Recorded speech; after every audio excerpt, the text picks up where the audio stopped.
Welcome everybody to the Kinross-shire Committee of the 4th of December 2025. I think we'll start with a quick round the table introductions from each person and then we'll go online to the people online.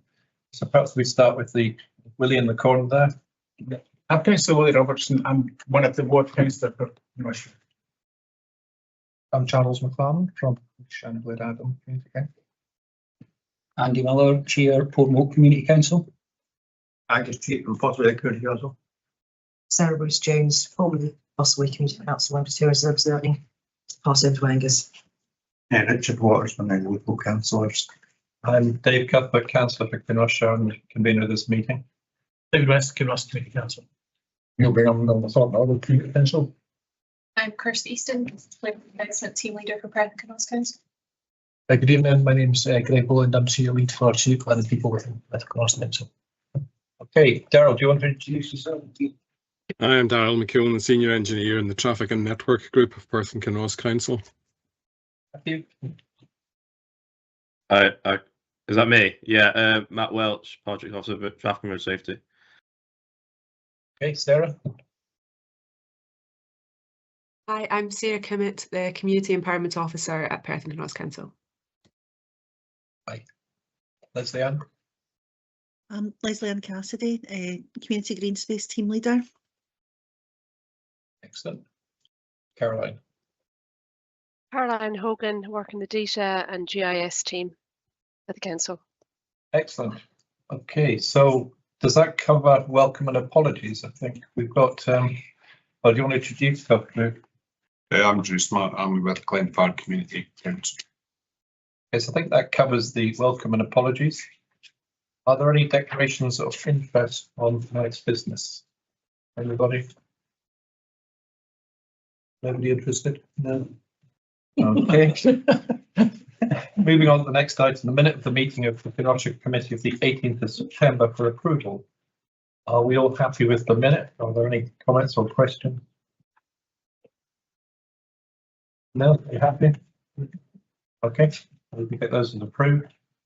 The outstanding business statement has one item on it which is shown as complete. Are we all quite happy with that? Getting nods? Yes. Okay, so we'll think that as being dealt with. So moving on to the first substantive paper which we're taking first, which is the mapping. Do you want to introduce this, Rick?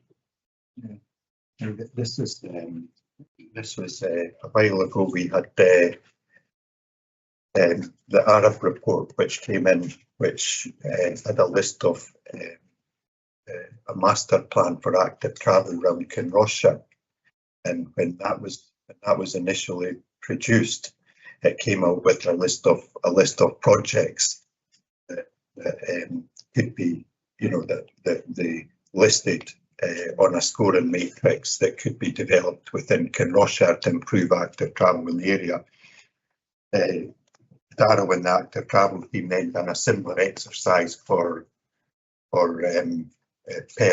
Perthshire, and then it was amalgamated into a list of projects throughout Perthshire. But as part of this committee, one of the first and top items was to develop a mapping app for the whole of Kinross-shire, and it was felt that that would mean that we weren't just putting money that we had within this committee, which was 50,000 into a specific area, but it's something that would help the whole area. So a decision was made here as part of this committee to take that forward, and as part of that, there's been numerous steps to go, and Caroline and Ewan from IT have been taking that forward, and they just want to give an update of where we're at with that and everything. So I'll pass across to Caroline who's got a short presentation. And Caroline, apologies, but I think you gave me a message to come back on something with some information, and I don't think I did. I've just seen it. That's okay. It's fine. Over to you. Okay. I'm just gonna see if I can share my screen, hopefully. Okay, so it's telling me it's not supported, so I'll just go to present on this instead.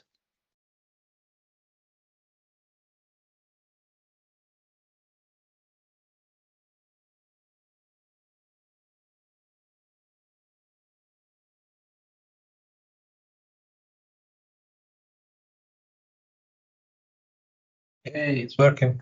Okay. Huh? Right. So just to introduce myself again, Caroline Hogan, and I work in the data services team, so based in IT. And one of my responsibilities is managing GIS mapping systems and the underlying data that supports the mapping systems for the council. So probably for that reason, Councillor Waters came to our team to ask for advice on what's been referred to as the Kinross-shire app. So I'm going to do a short update on that. So the Arab study recommendation output is, was said earlier, is to explore the development of a dedicated Kinross-shire kind of walking app. So this is all about supporting residents and visitors and showcasing what Kinross-shire has to offer, making it easier to explore the area, but while promoting sustainable travel. And it is referred to throughout as an app, but just to clarify, we don't know at this stage what digital form it will take. Some ideas that were initially discussed were around what the app could contain, such as local trails, services, attractions. But one of the key messages that this was about promoting the Kinross-shire identity as a go-to place. So when we first met with Councillor Waters, we had some basic questions just to help us understand the ask. And some of these were, were there existing apps already on the market? Were they being looked at? So some of you might have heard of All Trails and Commute and things like that. But what can the Kinross-shire app look at that it's unique and is something that major apps that are already available don't provide? And we also asked who's the audience, tourists, residents, both. To progress it, we decided to have a workshop to get wider input from staff and the council, and representatives from different teams were invited. So alongside myself and Councillor Waters, we had representatives from Enterprise and Investment, which covered tourism, community green space. I had one of my colleagues from many years experience in GIS, but he's also a keen walker, so he had a dual role, and representative from the active travel team at Perth and Kinross as well. So the following slides are just some of the discussion points that we covered, but they will form basis for further content in this project as we go. So my role in the actual workshop was to facilitate the discussion, and these next few slides outline the main points that we discussed. So in this example here, we discussed what opportunities there are around the app. And so to be clear as well, I don't have answers for these questions, but it is all things that we need to consider. So one of the questions was asked, should we look to enhance an existing app or should we be building as new? Is it a case of improving presence on other platforms to get the ask? And what benefits are there to collaborating with third parties? So this is also an opportunity to get community involvement and feedback, and also an opportunity to promote active travel and local businesses. And also as part of the workshop, I've just taken a selection of the output. But one of the things we discussed, what would be the value and impact of this app? And this is a busy slide, so I'll just focus on a couple of points. So one of the things we discussed was, how could the app be customized to reflect local needs and preferences? So for example, local businesses. And there was a key theme in all of the discussions about the branding and local information. So keeping it Kinross-shire. Another point of discussion was community empowerment and volunteer engagement. And some of this is in terms of having a feedback loop so people can report if there's issues or out of date information, or even possibly if there's things that should be added. So this is still all along the workshop discussions.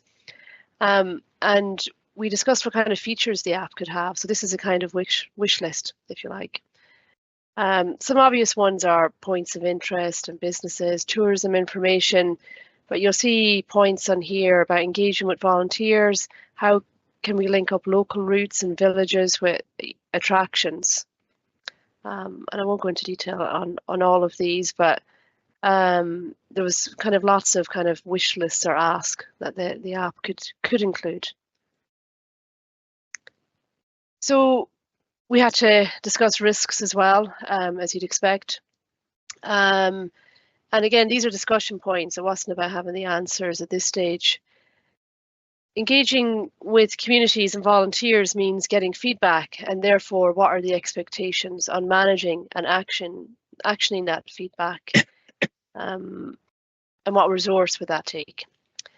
A key one from my background is how do we keep the data in this app up to date? You will have seen from the previous slide there were lots of ideas, but how do we avoid information overload? We want to make the app usable as well.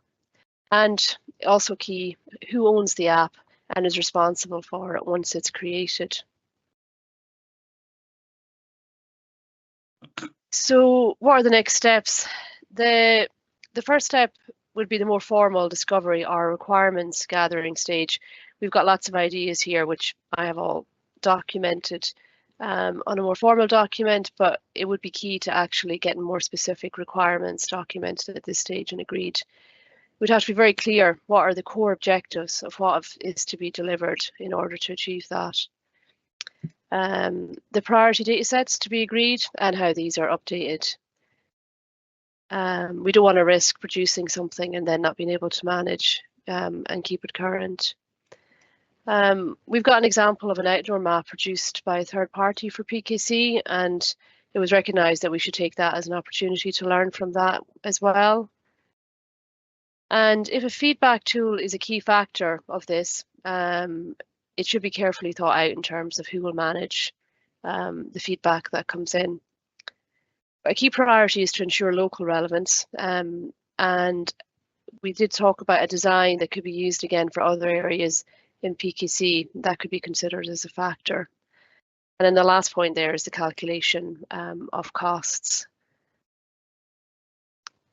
So in conclusion, in order to get value for money, it's important we fully understand the requirements of the app, and this would involve consultation with wider groups. Risks should be considered and managed carefully, and collaboration with third parties and communities will be an important success factor in this. And that's me. Thank you, Caroline. That was good. That's good. Any questions, Willie? Thank you, Caroline. That was really interesting, and you ran through it in a good time, which was excellent.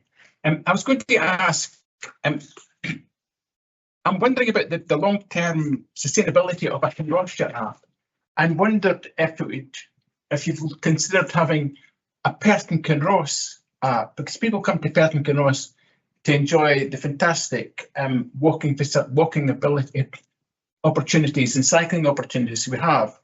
So would it be better to have a Perth and Kinross wide app or a Kinross-shire app that sits on its own?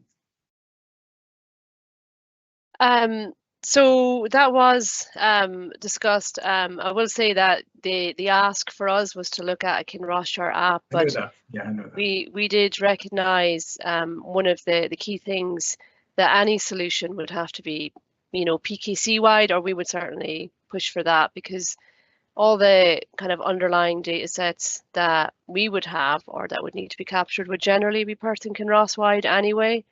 So we would see that as an important factor if that was agreed.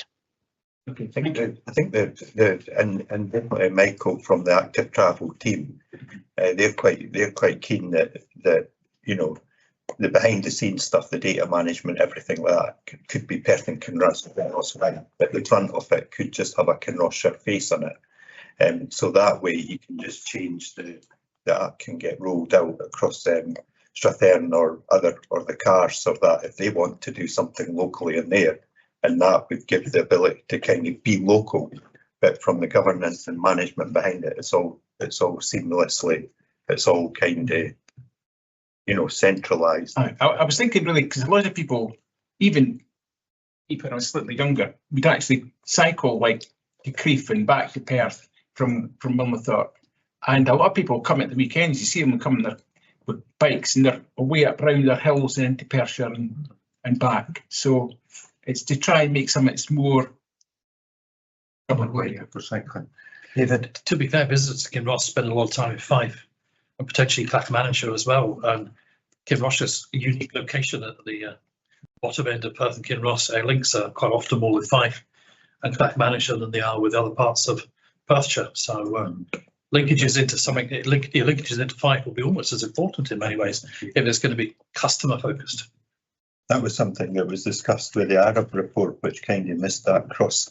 You know, you've got Tactran that do Kinross-shire northwards and Sestrans that do Fife, and there seemed to be a real challenge getting paths across that boundary, and that's certainly something that we've discussed quite intensively before, is how you get the cross links going across the Arab report.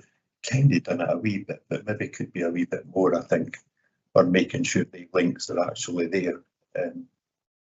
Fair point, David. Yeah, I'm just wondering, what's the next steps then? I mean, how can the community of Kinross-shire get involved in this? You've mentioned sort of doing research and talking to people. So how can we get the community of Kinross-shire involved? We've got a meeting coming up with Councillor Waters in a week or two, can't quite recall the date. And just people who are on the existing workshop, just to wrap it up. And I think from that, our plan is to come up with the next steps on who should be, included in any consultation. So we can update Councillor Waters with that when we agree. But absolutely, we do want, even just hearing today the input, it would be great to get a more wider local input, if you know what I mean. I would just ask that, or consider that the Kinross-shire partnership should be involved, because they have a vested interest in the tourism economic of the whole area. So I think that would be an important point of contact through the Kinross-shire partnership.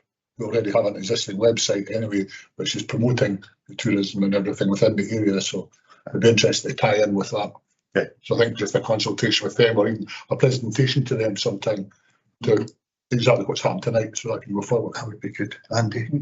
Yeah, I was just going to say, I think it's ideal if we can make it a Perth and Kinross, but I think we've got a good opportunity here. I think the amount of data that you'll be trying to put onto an app for the whole of Perth and Kinross at this time is quite a lot. The underlying everything IT probably needs to look at that. It gives us an opportunity to focus on Kinross-shire and almost use it as a smaller item within that, and you don't need to have everything on it. You could put core paths on and all the rest of it for the wider area, cycling routes. It doesn't need to be an all singing rollout from day one for everywhere, and I think that there has to be a build-in that you can enhance that as you go along to the point where you can get the data processing for the rest of Perth and Kinross onto it. One of the options could be the localised ones, like if once you get up to Glenfarg, go through the tunnels at Glenfarg, you could switch to a Jern one, and there could be something in the design that just allows you a switch. The same system sitting behind it. It's just the data's going to change that you view. That makes sense. So it could be an option, and again, that will come in when we get the feedback and all the options and stuff like that. David, that's been covered. That's fine. Yeah, just to say, I mean, the philosophy behind this is that we've got money sitting in the Kinross-shire account for the committee, and we decided as a committee to put it into this particular project, a mapping exercise. So if it was to roll out outside Kinross-shire, we probably need to find external funding. So we might need to look at other sources of funding for the other parts of Perth and Kinross. I'm looking at Greg here. Yeah, it's coming there. Obviously, this conversation. Alan Taylor, who's the head of IT, caught me just as we're leaving in Perth there to say understanding to Kinross-shire, but he was discussing the implication potentially wider. And if it wasn't Kinross-shire, where does it sit elsewhere? So I said, listen to the conversation, you take it back, and then we'll need to have that wider context conversation with Perth Kinross, but potentially then even wider if other councils, if that's the way forward. I think the idea was that this becomes like a sort of a trial project here.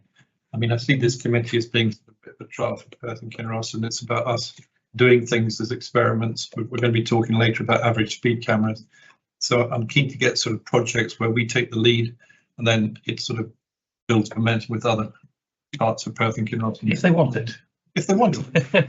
Well, they will, because they'll be jealous of us. And I know, If we're wagging the dog foot with you. I know from Darrell's team, where Michael is keen, you know, from the active travel team, they're really keen that whatever happens here is scalable in the sense that it can get rolled out with different branding, different information, but the same base app. So it's not a redevelopment, it's just hooking into different data sources.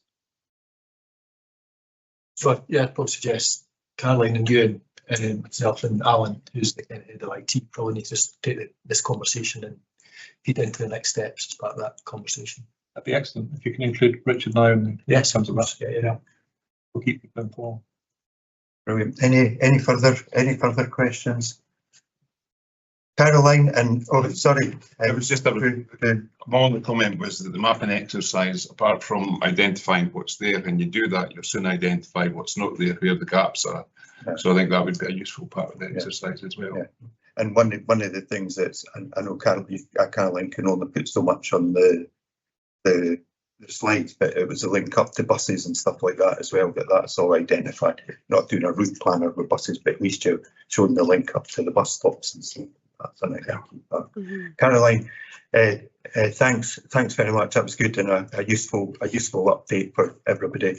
I appreciate. I know you've got a busy night ahead of you, and I appreciate you taking this time out to come. And Ewan as well as always. Thanks for the work as well with this. You're free to go now. Okay. Thanks very much. Enjoy tonight, Caroline. Okay. All right. Bye. Bye. Okay, so if I take charge again, I'm actually going to rejig the agenda slightly because Kirsty's going to be here till the end. So we'll move 2 items further down the agenda. Willie, would you like to introduce item 8, which is the average speed cameras and Kinross-shire road safety project? Yes, thanks, David. We had a presentation yesterday afternoon from Darrell McEwen and his team about the various road safety projects. So if I may, I'll kind of hand over to you, Darrell, and then we can maybe have a wee discussion about my idea about average speed cameras after you've done your presentation. Thanks. Thanks, Willie. Do you want the whole road safety report or just to discuss the average speed cameras? If you could give a quick rundown of what was discussed yesterday in the road safety reports, I think that the members that are present would be interested to hear what was discussed. Thank you. That's fine. Okay. Yeah, yesterday afternoon we had a meeting with the ward councillors. This is part of our quarterly programme of meetings to discuss the progress on the road safety projects and to look at new priorities. The 20 mile per hour national strategy that's been implemented right across Kinross-shire. The wider programme is still ongoing in other parts of Perth and Kinross Council area, but all of the previously agreed sites have been installed in Kinross-shire. We have started the monitoring at selected sites, and there's a few tweaks to be made to some of the signing just to ensure that we've got sufficient repeaters or that the entrance signs are visible enough for the driver to understand there is a new lower speed limit. These are temporary speed limits. This is part of a trial which will be reviewed, and we will report back both to the full council committee but also to yourselves in the Kinross-shire committee. It's 2 of the new puffin crossings, the push button crossings, have been installed in Milnathort. They're both operational. That's on South Street and on Stirling Road. A new Tucan crossing, which is a combined crossing for pedestrians and cyclists, that will be included on Springfield Road next financial year whenever the road is due to be resurfaced. There was reference to it at the last meeting. That's now been confirmed. That is in the programme for next year. We're also looking at installing crossings on Station Road and on Junction Road, and that's all tying in with the transportation hub at the Park and Ride site. So what's been constructed at the park and ride site at the moment is a temporary facility.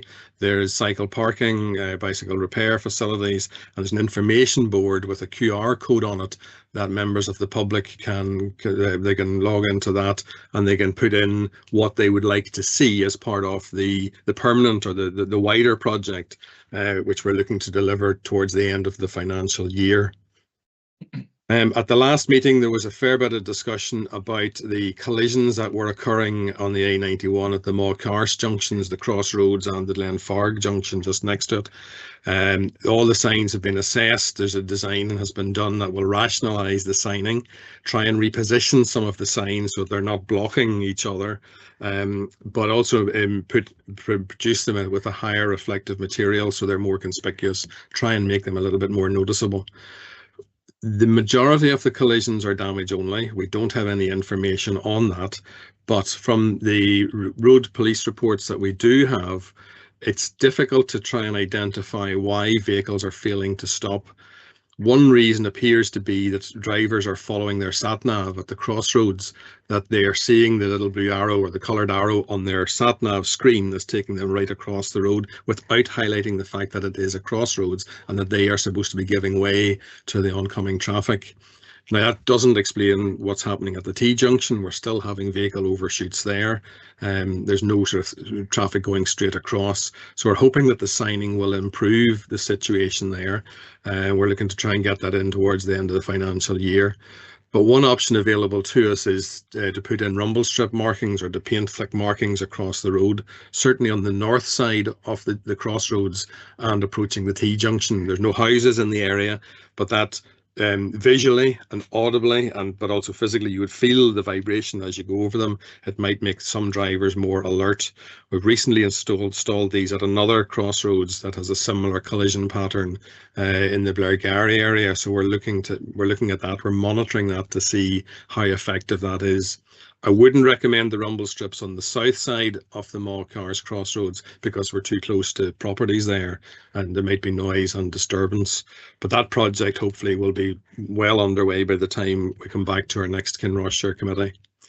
We had a discussion with the councillors about the various mitigation measures that have been installed in villages in the northeast of the Perthshire area as a result of the increased traffic from the Cross Tay Link Road. So putting in the entrance ramps at the, putting ramps in across the road at the entrances to the village. We have that in a number of locations. The longer term plan is to put speed cushions then through the villages as well. So you get the speed down at the entrance and then you keep the speed down as you go through. The monitoring of the effectiveness of those entrance ramps is underway. They are shown to be effective at that location, but because we don't have speed cushions through the village, because we weren't able to agree that with the communities, what we're finding is that the vehicle speeds just increase once the driver goes over the ramps. But the model, that sort of template, that layout, may be applicable for the villages along the A977 and the likes of Garney Bank and at Carnbow. So we're going to prepare some drawings for consultation with the councillors and with the community councils, and we will consider some sort of public engagement exercise just to try and get the broader views of the community. We're looking at that maybe sometime in the new calendar year. The traffic signals at the Muirs Lathangi Road junction, it's all linked into the planning application, and I know the councillors will be speaking to some of my colleagues in planning about that, but the work is programmed for the end of January, so any changes or alterations we would need to move on that if the community still wishes to make any comments. Yesterday morning there was a walkabout in Milnathort. This was organised by the Centre for Inclusive Living, along with my colleagues in the active travel team within the council's traffic and network group. That was walking around looking to see where the pedestrian facilities can be improved, where we can put in drop curbs, where we need to resurface the footway, where we need to improve visibility or remove some of the parking or amend the parking, just so we can improve the crossing points for pedestrians. The Centre for Inclusive Living will write up a report which will be fed back to the Kinross-shire Committee and the local elected representatives, but any measures that are agreed will go into our programme of works for next financial year. I think the final point that we had talked about yesterday was in relation to the speed cameras. Now I know that we touched on this at the last meeting, and we have been in discussion with the camera programme. The Scottish Safety Camera Programme, it's a partnership between Police Scotland and Transport Scotland, the National Roads Authority, rather than the local roads authority. Perth and Kinross Council is not a partner within that structure, but we are consulted on deployment of cameras on the local road network. The primary function of cameras is to reduce casualties. So most of the camera sites that we have at the moment are at locations where there's a collision history that's attributable to speed. Cameras can be deployed at areas of community concern, but it means taking them away. If it's the mobile camera in the van, it means taking them away from the rural road network where there is a collision history. But we have approached the camera manager for the area, who's based in Dundee, and we've made him aware of the community concerns, and we've identified those villages on the A93, on the A91, Carnbow, and on the B996 at Gurney Bank and Gurney Bridge. So I'm expecting the camera manager to be in contact with your elected representatives in the coming weeks. I think that's all from me at the moment, Willie. If there's any questions, I'm happy to take them.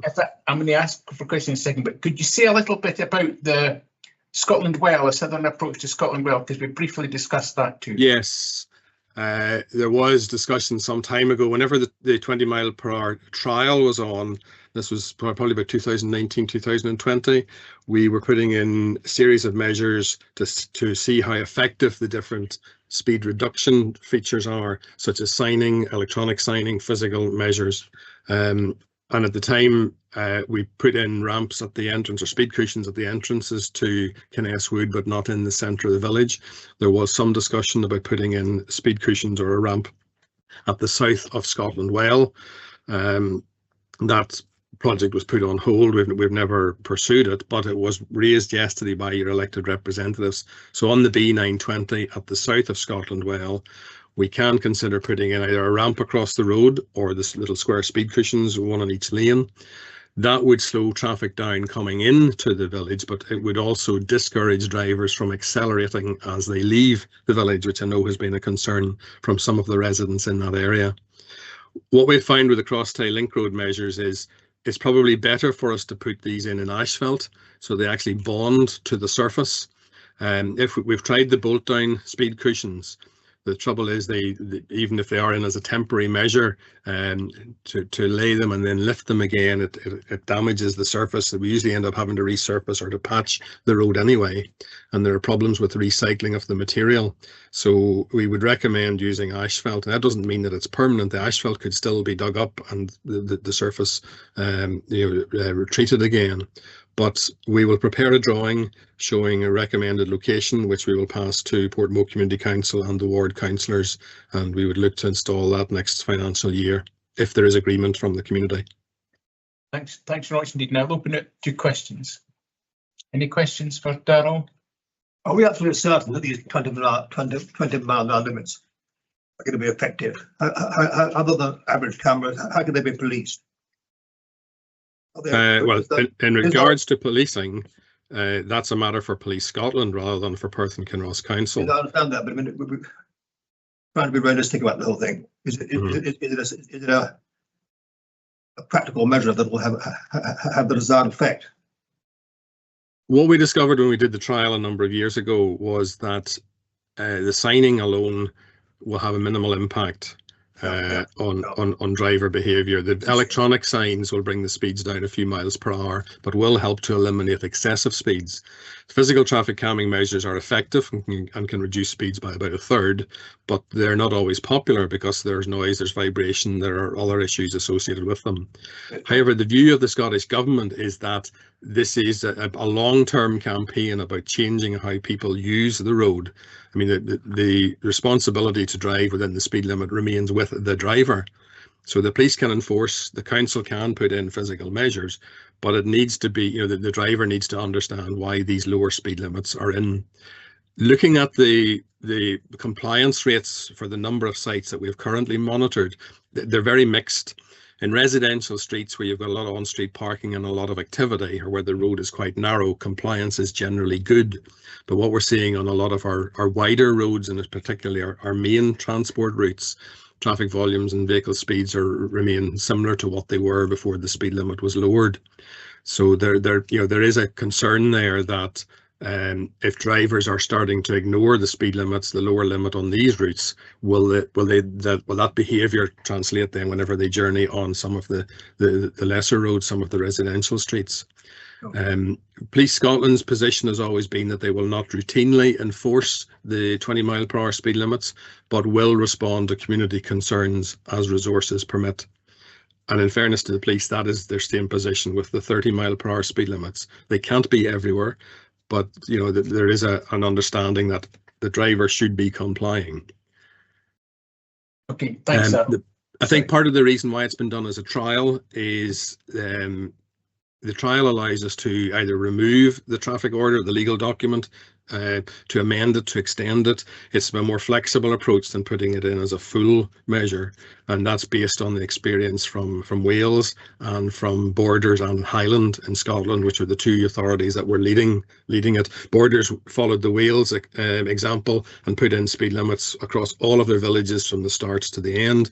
We're following, in Perth and Kinross, we're following the Highland example, where we're trying to be a little more make it more appropriate to the road environment. So you might find that some of your key routes remain 30 and it's only the side streets that are 20. Thank you. Any other questions? Yes. You'll not be surprised to know that my question is about the Mulcast Junction, Mm-hmm. which I still ascertain is deadly, and it's just a matter of time before we have a fatality at that junction.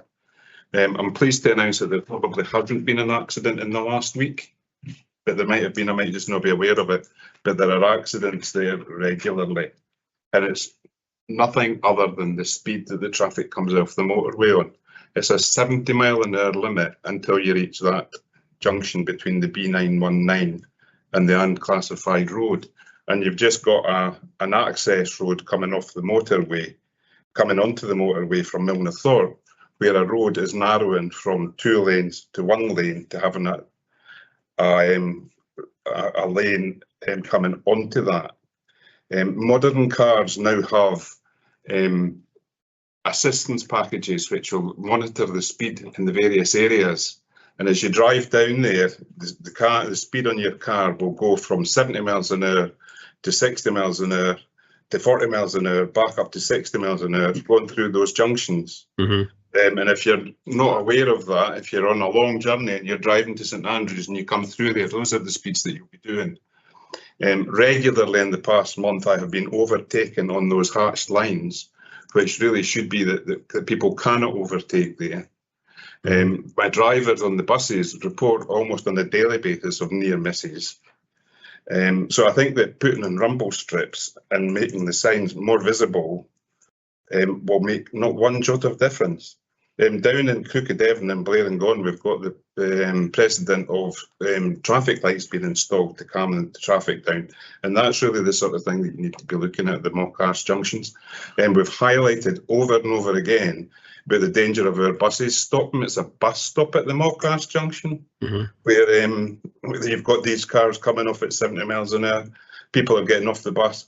I've already highlighted that we have one resident in the village who was a consultant orthopaedic surgeon who is knocked down at that junction, lost his job, lost his sight, and still that junction is exactly the same. So just to say that we're going to put in more noticeable signs so that people can probably see them when they knock them over isn't really acceptable. I think that junction really needs radical amending. I have to say that I think in the villages, the 20 mile an hour sign, 20 mile an hour limits are making a difference.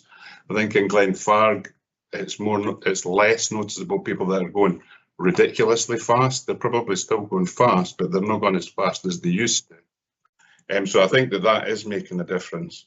But our big concerns are the junction at Mulcast. We've also had 2 fatalities on the B996 in the past 3 months. And I think there has to be some recognition that the 60 mile an hour limit on the B996 along its length is too high and it needs to be brought down. There was one fatality in the Glen and one down at Greenacres. Mm-hmm. So there are big issues of road safety in Kinross-shire. Thanks very much indeed. Anybody else got a question? or a comment, David? In response to the idea that there was a book called The Nudge, and I know there was a particular Tory government was quite keen on using this to change behaviours. Yeah. And in the longer term, having 20-mile-an-hour speed limits will make people drive a bit slower. It may not be 20 mile an hour, but it'll be less than 30, Yeah. and that's got to be a good thing. And I think over time, it's the same when they changed the junction at the end of Kinross. It was chaos for a while there till people got the hang of the fact that the priority had changed. I think it needs time to bed in. I would just say one of the things about speeding, the Muirs, when it's dark and early in the morning, there are cars that go down there at a hell of a whack. It's folk going into Edinburgh nice and early, and there's one or two cars in particular every morning. They must be doing at least 50 going down there, if not higher than 50. And it would be nice if just once, you know, the police could be there to nab them, because it's every morning, you know, and it's the same cars, no doubt. But it's about resources, and we can stay little of it. Great, thanks, Lee. Darryl, just with what Drew was mentioning, with the junction, is there other options in there that can be looked at to try and actually create a junction that does slow traffic down? Yeah, we've got a similar road layout at Mulcars and at Tivermore, where we've got vehicles overshooting the junction and then high speeds on the main road. So we're hoping to employ in the new calendar year a consultant to do a feasibility study on one of those sites, which would have parallels with the likes of Mulcars, to look at the various options to see what the options are. And one of the options might be the installation of traffic lights, but you would need to put in the reduced speed limit for that as well. You couldn't have traffic lights on the national speed limit. But those are all things that are to be considered as part of this feasibility study. So just to follow up, you'll be once they've done that, we'll be able to look at the evidence and then come back and have a proper look. Yeah. Dave? Oh, sorry, I'll come. Dave, and then I'll come to you. Yeah, I was just going to come back to the average speed cameras. I understand what you're saying, I think, Darryl, that you have to go through the camera partnership type operation. But again, I see this as perhaps in Russia trying to do something different that hasn't been done before. I think there are villages that sit on really major routes that have a huge problem with vehicles, vast numbers of vehicles going through it. Some of them, well, the average speed being above what it should be. I'm thinking of Crooked Devon and places like that in particular. And I'm just wondering, should we think about writing to somebody to suggest that the rules are changed, maybe for certain villages on trunk roads or ex-trunk roads, so that we can look to see if we can do something different? Is that something we should be doing? And if so, who should we be writing to? Yeah, I think you should. I would encourage you to do that. And I think in the first instance, it would be to the safety camera manager, Eric Dunyan, but I can forward on his contact details to the ward councillors. That would be useful. And I'm coming to you in a second, Sue, but that's how I saw it, yeah. Dave. The Kinross-shire Committee is an ideal place to trial new ideas, and that's why I thought it'd be quite good if we looked at average speed cameras. When you see the amount of money that's been spent to try and slow down traffic, and it doesn't seem to work. It works to a certain extent, as Darryl has clearly said, but it's not totally effective. And we've got a lot of little villages that have got very little pavements. There's no room for pavements. Well, you'll know that with in around Cleash. And yet they've got a real serious problem with speeding traffic. So I was looking to have a completely different look at this, rather than use the current system, but to have like semi-permanent average speed cameras set up that can be moved around should we require to. And that would actually, I think that would really deter speeding vehicles. But that's my opinion. But I would like to see that teased out. Sue, can I come to you? Sarah, my mother's. Sarah. I was talking about your dad to somebody today. This mixed me up. Sorry. It's all right. Sarah. So I just wanted the consultation on the 977 at the Drum traffic lights, the 30 miles per hour consultation. Do you know when that's going to be finalised and when a decision is going to be made on that stretch? I can come in on that. Thanks, so we're just compiling the responses now. We had a a lot of responses actually, which is good, mostly positive, but there's some asking for amendments. So what I'm going to do, I'm compiling the responses just now, and then I'll ask for the community council and council feedback, and then how we want to proceed, and then we'll feed that decision back. Okay. That's brilliant. Yeah, so I'll let. Okay. Any other? And another one then is about the A91. Darryl, you mentioned about the A91 at Carnbow. Could you just clarify what your thinking is there? Is this to possibly apply the measures that you're putting up in the northeast of Perthshire, see how those work, and then see if they can be applied to Carnbow? Yes. Yeah. Right. Then I'm going to ask So the next if we question. produce a drawing and which will pass to yourselves within, as the community council represented us, and for to the ward councillors for you to consider in the first instance, and if you feel that there would be support for it, we could then do a mail drop or an online consultation with all the residents of Carnbow. The same could apply to Gurney Bank or the villages along the A977. And I'm going to throw one more last thing is with Carnbow, the fact that the 2 wind farms are going to go ahead and the access road will be off Carnbow, will that be taken into account with your plans for the A91? It would. We had similar discussions and concerns on the A94, the Perth-Forfar road, because it was a key transport route up to the northeast of Scotland, and we had a lot of commercial traffic on it. So the positioning of the ramp, the shape of the ramps, and the profile, the sort of lead-in tapers on them, that all had to be low enough to accommodate the larger vehicles, but still high enough to be an effective speed reduction device. I think if it had been on a minor road or residential street where the speeds were lower and the volume of traffic was lower, we could have maybe gone for a higher or a steeper ramp. But on the main road, yeah, they are at their sort of the lowest, the recommended height. But that was why we would be very keen to follow them up with the speed cushions along the main street, so that you keep the speeds down rather than the vehicles just simply going over the ramp, which goes the full width of the road, and then speeding up again once they're over it. But we can detail all that in the consultation. We can explain that in the consultation exercise. Thanks, Darryl. Thank you. Now, Drew, you wanted to come in on? Sorry. It was just a quick follow-up on the mockers, and I forgot to mention it, I'm sorry, was that the A91 further out with Perth and Kinross region in Fife, at the Bow of Fife, the road there has been reduced to a 40 mile an hour limit, and 50 mile either side of that to slow the traffic there, for exactly the same reason about the accidents at that junction.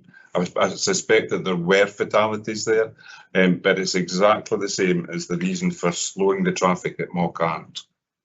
That's the main problem at that junction. Thank you. Right, Dave. It was just to say that there is funding still available for the 977 mitigation measures, and we had a discussion with Darryl yesterday. I think the 4 councillors would like to see that spent, committed, and actually we need to find how we can do that and what's acceptable to the residents and so on. But Darryl will deal with that. Sorry? They keep changing their mind as to what they want. We just need residents. Okay. Thanks, Dave. Anybody else? Sorry, yes, Sandy. Yeah, just obviously coming back a wee bit too. I'm obviously going to talk about Portmoak here, and apologies for that. But right here. I think the issue that I foresee is, and I'm glad to see that Darryl's looking at the ramps across the road. I always thought that PKC were a bit reticent in maybe applying that, but that's good to see, because I genuinely believe that most of the road cushions are missed by modern cars. They just span the road cushion in it. If it does change any behaviour, it's very, very little. What I would say for our area is from Lochleven's Larder to Achmere Bridge, we've got speed restricted zones all the way from 40 to 30 to 20 to 40 to 20, etc.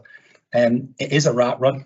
It goes at the front end to the back end at excessive speeds, including through the villages as well, which is always reported ad infinitum in our monthly meetings. That aside, I was quite encouraged when obviously Willie and Dave suggested the trialling of average speed cameras. We're not seeking to really persecute people that are doing 25 and a 20, but I think we know from the data that has been gathered 2019, 2020, that the actually reduction to 20 miles an hour does very little to change any speeding behaviour. I think that even applies to the 40 zones, which are, people will pass you quite easily in the 40 zones every day of the week. So it's about changing behaviour. You're quite right, is that the council can only put the signage up, they put the VASs up, etc. It's the person who's driving the car that is responsible for their speed.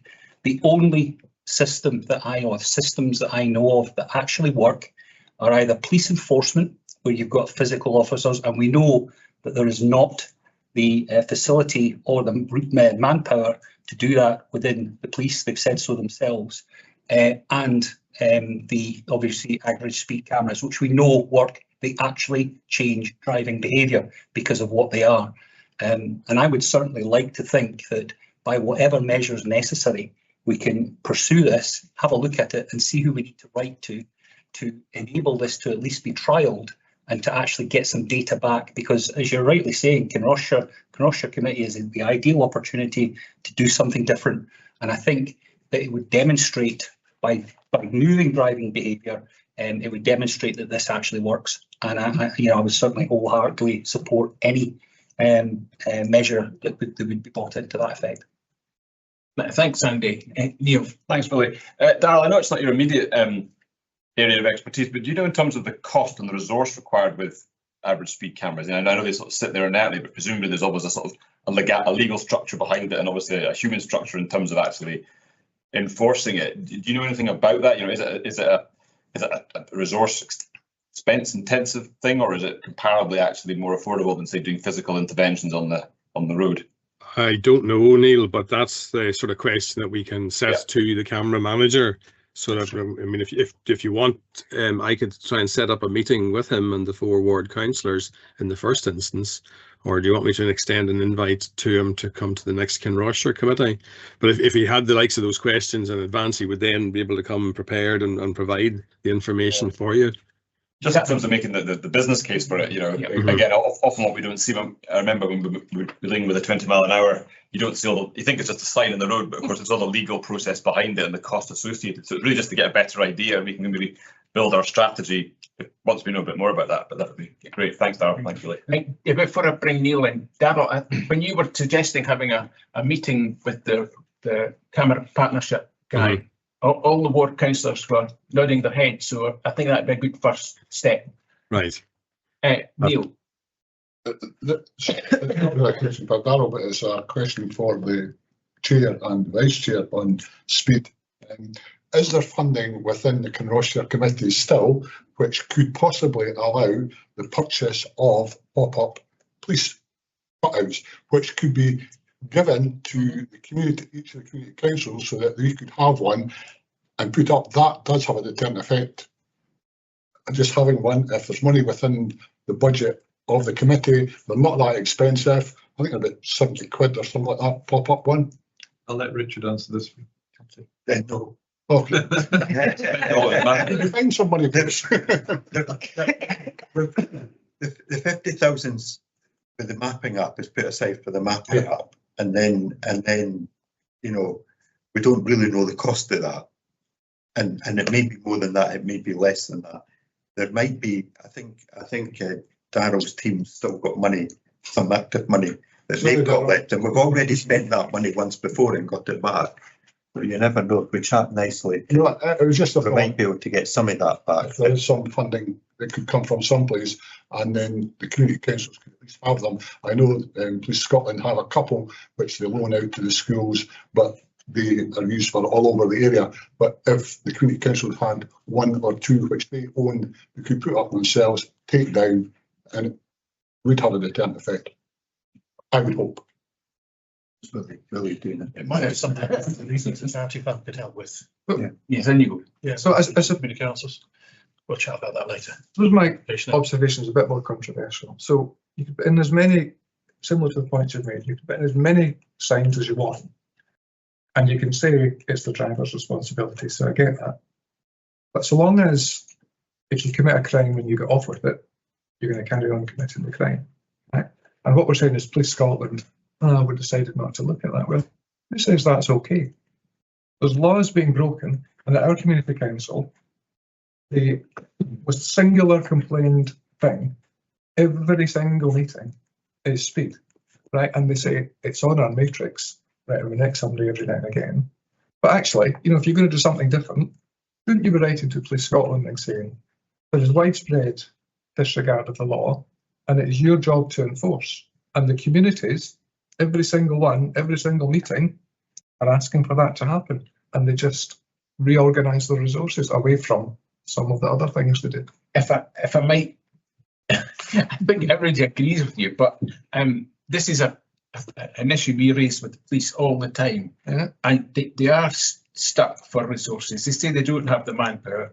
They say they can't, they try, and if we contact them about an area of concern, they do try to cover it.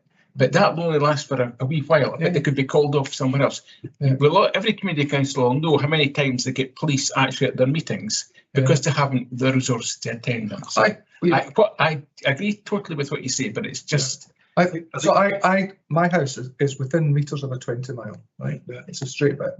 I can tell you that it's a limited number of people are breaking the law. Yeah. If that bloke gets nicked once, he'll behave and not do it again. I think that the issue just not getting nicked. The issue with raising this with the police is that they probably argue, as Darryl's already said, it's the same as the 30 mile an hour limit. Yeah. They're not looking to enforce it permanently. They will when they. But it's their job though. Really. But my point is, who's challenging that? Yeah, well, who's going to write to the top of the police and saying you're not doing your job? I mean, we can do that, but I think all we do is get the answer right, or we do it when resources are available. Exactly. That's the issue. I mean, if the group here thinks we should do that, I'm happy to write on that. I'm going to, if you don't mind, is it a point that we haven't discussed as yet, because we've had a wee while on this? Well, the alternative to enforcement is embarrassment, and exploring that as an option of being able to identify the car, identify the individual. We're coming on to speed watch later on. We're going to speed watch later on. We'll deal with that if you're still here. Could I mention one thing quickly? Okay. It's really just the difference in laws in England and Scotland. The new speeding limits in England have drastically changed so that you get fined according to the percentage of the speed you are over the speed limit. Mm-hmm. So I know of somebody who did a 38 and a 30 mile an hour limit, and their fine was £1,750. I think that begins to have I'm going to think about it with Christmas coming up. I'm not going to be doing 38 miles and a 30 mile an hour limit. Okay. But not even just Christmas, you know what I mean? Thanks for that. Thanks for that, feel that. I think that it should be, it is a Scottish reserve thing, isn't it? Yes. Yeah. Thanks for that. Thanks everyone for your comments and also can I thank Matt and Darryl for coming along tonight and all the advice and help you've given, and look forward to hearing from you how things progressed in the next meeting we have. Thank you. And back to Dave. Thanks, Darryl. Matthew, you're free to go if you want. You don't need to stay and watch. I know you want to. Councillors. Cheers, guys. Thank you. Bye. Okay, so I've rejigged the agenda, so we're going to move on to Grow Wild. You're introducing. I'll do that one. Right. I'm sure Grow Wild doesn't need much introduction. I'm sure everybody involved with any community council is well aware of the Grow Wild stuff. We've just rolled it out. Lots of lessons to learn with it all. Lots of improvements to make. We did put extra money in last year's budget, quite considerable amount of extra money, which will go this year as well to try and improve the whole process and have better outcomes at the end yet. So Leslie Ann Cassidy's here just to give an update. Leslie Ann Cassidy's, you've been here before, and just give an update what's planned for over the winter for next year. Over to you, Leslie Ann. I've just pulled together a few wee slides if you just bear with me. Oh, it's seen that isn't supported for this meeting. Are you sharing your screen instead? Let me see if this will work.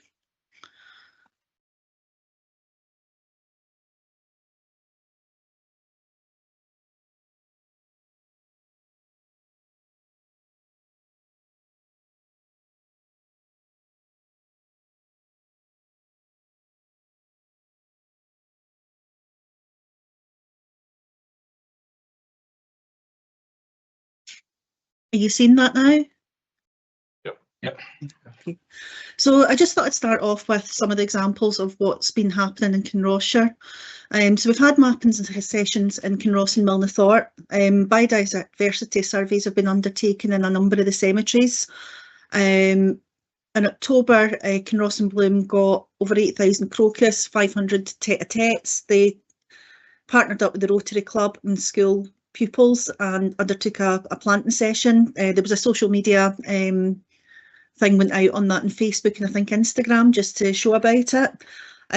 Just in the last week, Springfield Road has had some bulb planting. It's been done and the wildflowers are planned in the springtime once the bulbs come up so that we're not disrupting any ground where there's already been bulbs planted already. We're looking at the park and ride, but it's really restricted there because we've got a lot of cables, a lot of routes. And we're still waiting to hear back from some of the community representatives on what we want to do. But we are planning on planting bulbs and doing wildflowers probably around February, March time. We've sent some Wonder Mix out to Crook and Drum. We've done a Be Wild report. It was at the Rumbling Bridge care home as part of our care homes initiatives, and they've had the Wonder Mix bulbs, seeds, shrubs from the nursery, fruit trees, and we're getting bird and bat boxes arranged soon. So this is just some of the examples of the areas that we've went out to with communities and amended the areas from Grow Wild and amenity just on the basis of the feedback that we've had about needing paths or other areas. We haven't actually had a lot in from Kinross area, to be honest. So there's maybe about half a dozen changes been made so far, but we're always open to making other changes if required. So just generally what we've been doing, we did a play area upgrade in Bridge of Wern, and it incorporated the Grow Wild. So it's not just about us going out and working with communities, it's while we are doing our projects, our play area upgrades, our park upgrades, our countryside management plans, we're integrating that into the design there. Overall, we've had 44 communities bulb planting. I think it's something like 150,000 bulbs that we've had issued to communities for planting. We've got 54 sites planned so far for wildflower sowing, but we're still willing to work with other communities that might want to do that. We have given the seed out to some communities, but again, they're going to leave it to springtime to sow that themselves. I think again, Crook and Drum took some of the wildflower seed, but that will begin in later on. We've done a lot of partnership work in community input. We're more than happy to take on board any suggestions from community groups. We've just got some examples here of the people out bulb planting and some of the more sustainable planting that we've got. So what we're continuing to do, we'll do more practical help and advice with tasks in the community. We've been going out and doing individual training with community groups just to work machinery. We've got, kind of hand machinery, we've got flails that can be borrowed, we've got turf cutters, all these different things. We've even undertaken some scythe training for communities as well, so that they can scythe their own meadows because they don't want to use anything that is using carbon with the fuel. We'll continue to ensure the community groups and I've already said machinery, so ignore that, I was jumping ahead. We'll work with communities to identify funding, and also we've got the Grow Wild funding, which we've been basically, spending on communities for them to go out and do what they want. We've got more Wonder Mix. We're going to offer that out in January, February, because ideally we'd like it planted by the end of March. We'll do more training days, more mapping opportunities. We'll sow wildflower in April. And we're going to develop an app. We are working with the GIS team who were on earlier about mapping and capturing spatial data using tablets. So the benefits and the outcomes here is, we've got attracted bees, butterflies and hoverflies. The University of Stirling has said that there's 50 times more butterflies and hoverflies in managed wildflower meadows. And we have planted 2,217 square metres of native pollinators, the majority of which we've grown ourselves up at West Bank Depot. We've planted over 3,000 trees, and over 1,000 of those that were planted by community groups and volunteers. And we've got fruit trees and community orchards, and we're just starting our tree planting programme for this year again. Donald's busy running around delivering trees at the moment for communities to plant, and we've got a contractor doing some of the bigger ones as well. So this is just some of the examples of the works that communities have been out and doing. The different machinery that we've got, and the communities team working alongside the public to deliver on these. So just that's the end of it. And any questions? Any questions?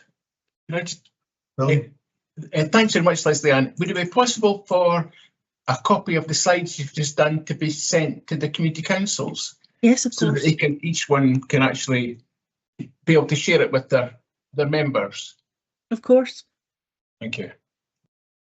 Yeah, I was just going to ask, have you got maps for each community that we can look at and it can be sent out and for us to go through? I'm not conscious of actually having seen them for Kinross or Milner Thornton. I'd be quite interested to see them. There's something. We're still working with the GIS team on how to get that as an interface at the moment. We've got them as PDFs. We've been working with a few different systems. I can certainly get some of them looked out, but as it's, we've not had a lot of requests for mapping, and once we've got the app up and running, we're going to have people out with the tablets mapping that on site.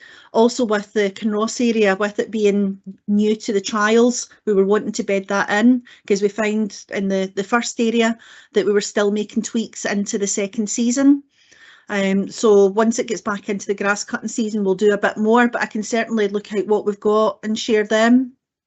I think that would be useful in that there are areas I think it's perfectly fine what's been done, but there are other areas where I'm a little bit hesitant, and I've had complaints from constituents, and I have concerns, for example, where the daffodils were planted throughout Kinross, for example, the triangles you come into Kinross off the motorway, that's now deep grass, and I don't know how the daffodils are going to thrive in that. So questions like that, I think would be useful to know what the plan is and where it's going to be done. I think probably the best for that is a mapping session on site. Right. If there's areas that there's concern about, I think it's much better to walk around. I mean, we've done one already, but we're more than happy to do another. And if there's other areas of concern, then we can walk around, get the areas mapped and get that resolved. I know there has been work done on Springfield Road, but I'm not sure if that's on the triangle, but it has been in conjunction with the Bloom Committee. And they've agreed what's going in. I think some of the problems, the big question is it verges on just coming into town, or is it going to green space, into open space, or is it the verge contract that does it? And I think that's where there's a bit of confusion, but I think a mapping exercise might help to clear that up. But is there anything, Neil? Just on the mapping part, Lisanne, as you know, we did our mapping exercise along with Alistair in Milner Thorpe, and it was good in the fact that Alistair and his colleagues came along and we were able to see what our concerns were, what the residents' concerns were, and actually some residents actually came out whilst it was ongoing and made their concerns known. And Alistair took these back, and I believe that the maps which you are now showing will take into account the issues that were raised on those like Old Mar and Stirling Road, Donaldson Park, and up at Orwell Church. So I think those maps will show that now, hopefully. Yeah, they should do. So hope if we can just get a site up at some point and we can. Have you not been sent them already after the walkabout? I think we did, but I'm just wondering if there's been any, if we get up to date ones, that makes it what you have now. Well, I'm going to send the slideshow. I've maybe not done everything because I didn't want to overwhelm people with looking at maps, but it was just an idea of what we were doing. But I will get something. I'll maybe see if I can get it onto a Word document to make it a wee bit easier to share. That'd be grand. Thanks, Leslie. Thank you. Any further questions? Any comments? No. Leslie, thanks very much again. Thanks for all the work in the background with this to make it happen, and the team and Alistair and that for all the work that they've done. Hopefully coming down and engaging a lot with the Bloom groups and everything. I think the amount of work goes on the background makes this a lot smoother. You know, the proactive stuff that goes on rather than just dealing with all the issues and that. So thanks very much. You don't have to stay any longer to let you stay this week. Thank you. Thanks very much. Thanks, Liz. Bye. Back to you, Dave. Okay, back to me again. Once again, I'm going to recheck the agenda slightly. Item 11 is the former Blarington Primary School, and it was to be present an update by Greg Boland, but we've got Sarah Kimmett here, so I'll take it now so that Sarah can get away and she can give us a brief update, and then if anyone's got any questions or wants to raise any points, they can do so. So over to you, Sarah. Thank you. Good evening, everyone. I'll just be quite brief this evening. Prior to the last Kinross-shire committee, I had sent an email update to local elected members informing that the Fosse Way Community Development Trust were willing to explore the feasibility work to assess whether it would be possible to build a custom village hall style building to the rear of the former Blarington School and Schoolhouse as an alternative to a community asset transfer of those existing buildings. The Trust have since secured funding from the Council's Advancing Community Assets Fund to carry out a desktop geotechnical survey. So this will provide information on the buildability at the site, it will confirm if there are any restrictions, and importantly it will include a mining risk assessment, as it's thought that this area has previously been undermined at quite a shallow depth.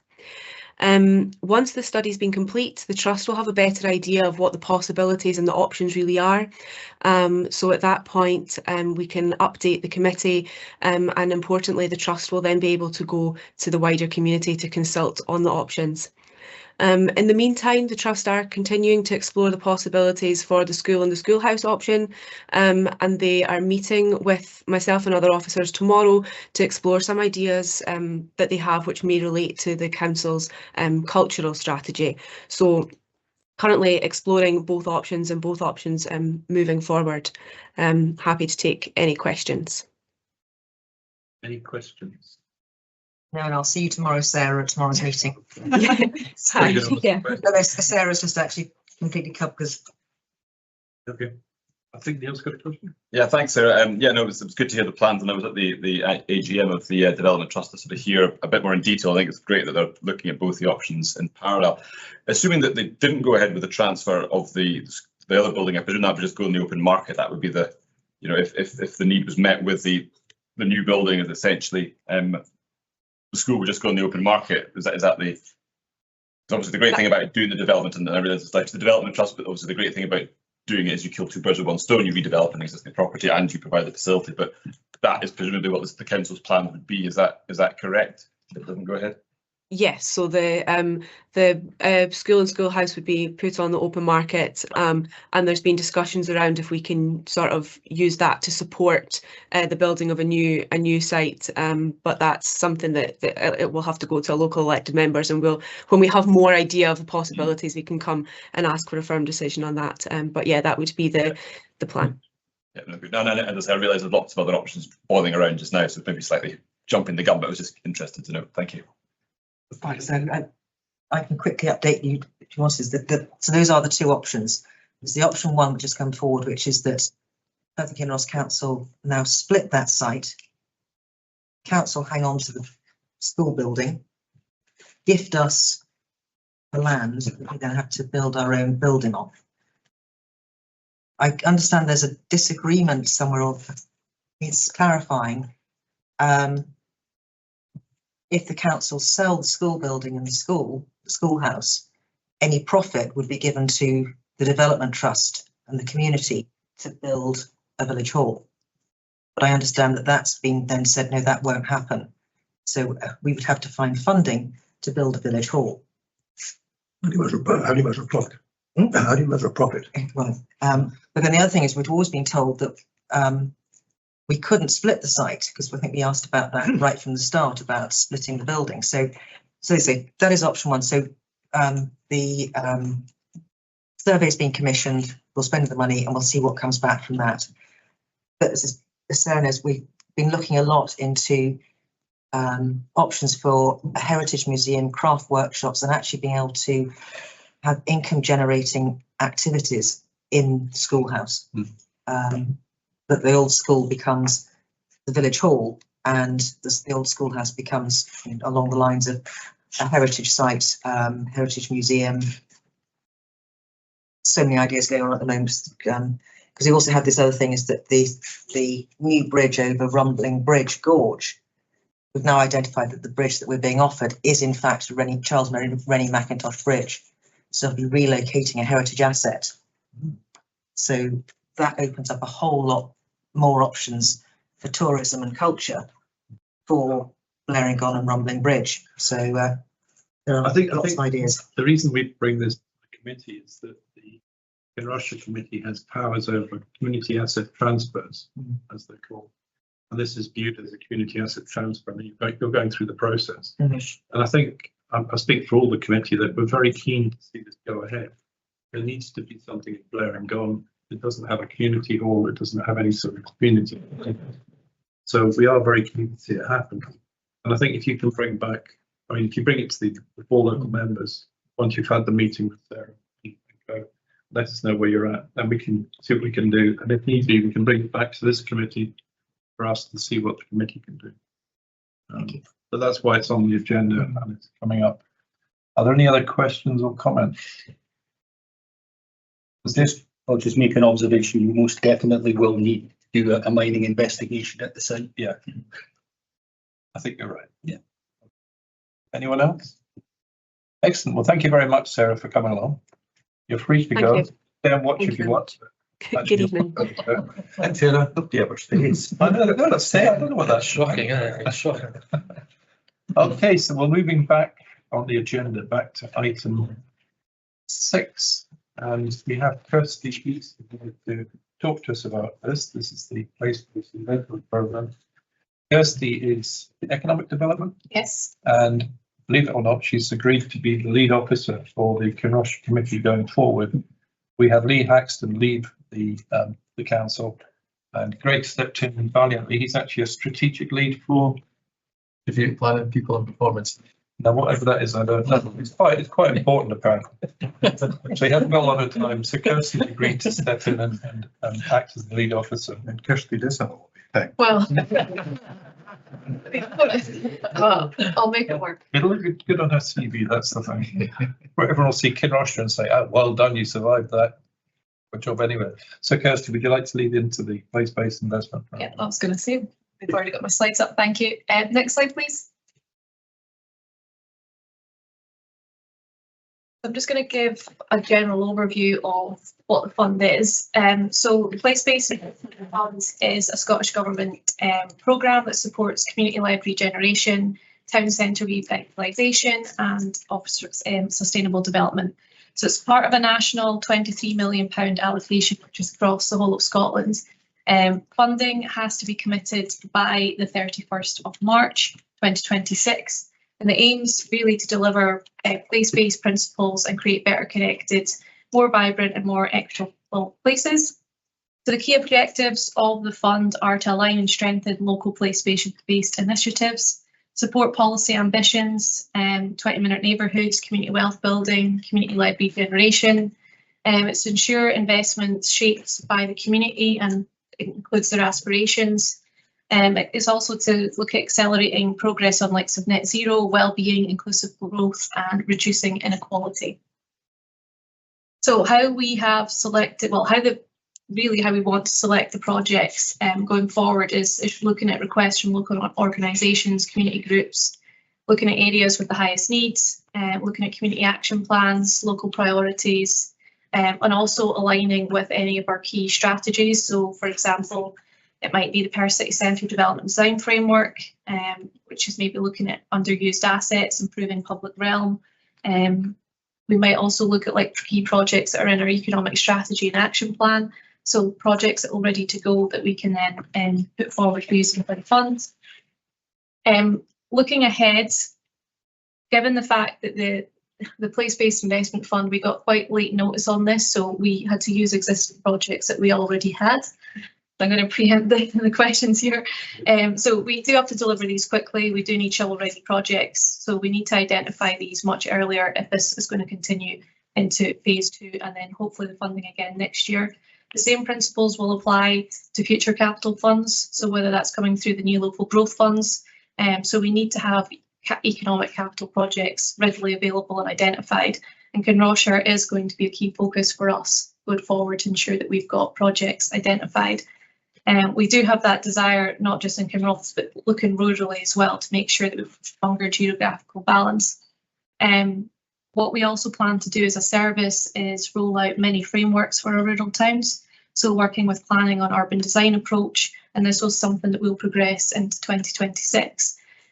So for us, really, we've committed for phase 1. We do have a tranche 2 that we're hoping to get, which is £166,222. So for us, we are looking at what we use that money on.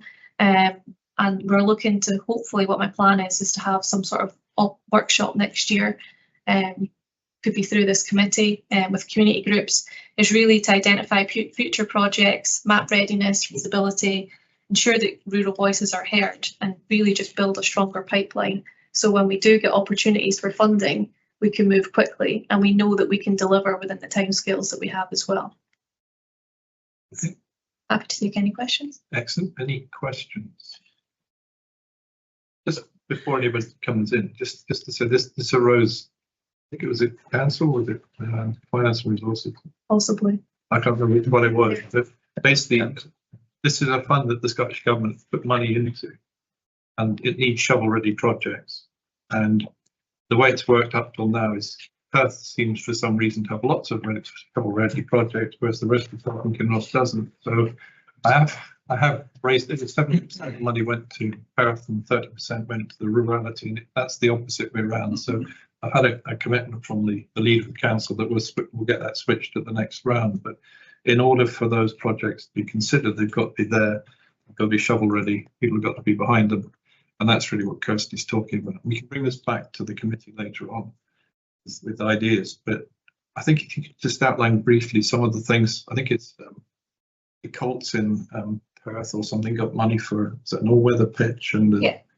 What was it sort of project? So we had various projects. So we're looking at, like, in terms of city centre, we've got a bit of a focus on there at the moment. So looking at public realm, making sure our banners, artwork, lighting, infrastructure, things like that. We've also looking at doing like a Perth sign, which I'll come on to in my next presentation.